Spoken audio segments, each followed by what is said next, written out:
Terkadang kita terkecoh dalam sebuah cara teman kita yang beribadah dengan ibadah-ibadah ringan, hingga kita terjebak dalam sifat meremehkan. Padahal kita tidak tahu bagaimana isi hatinya dalam melakukan ibadah tersebut. Bisa jadi dia yang hanya melakukan ibadah kecil lebih ikhlas dan diterima oleh Allah Subhanahu wa Ta'ala dibandingkan kita yang melakukan segala bentuk ibadah seperti sholat yang panjang, wirid yang tak ada berhentinya, tapi di dalam hati kita masih ada sifat sombong dan merasa lebih baik daripada orang lain. Imam Bukhari meriwayatkan sebuah hadis dari Sayyidah Aisyah radhiyallahu anha bahwasanya Rasulullah pernah suatu ketika memerintahkan seorang sahabat untuk ikut bala tentara. Setiap sholat, sahabat tersebut yang menjadi imam sholat.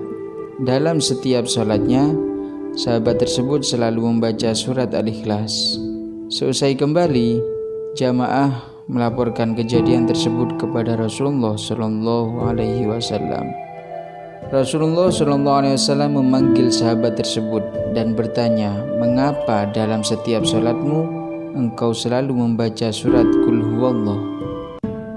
Sahabat itu menjawab, karena di dalam keseluruhan surat itu menyebutkan sifat keesaan Allah Subhanahu wa Ta'ala, sedangkan aku senang membacanya. Rasulullah SAW pun bersabda, maka rasa senangmu kepada surat itu akan membawamu masuk ke dalam surga.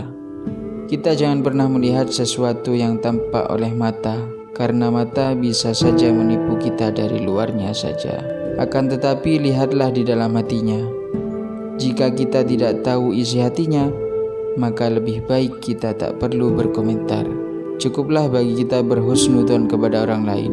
Dan keikhlasan dalam beribadah itu sangatlah utama dibandingkan kuantitas amalan ibadah kita.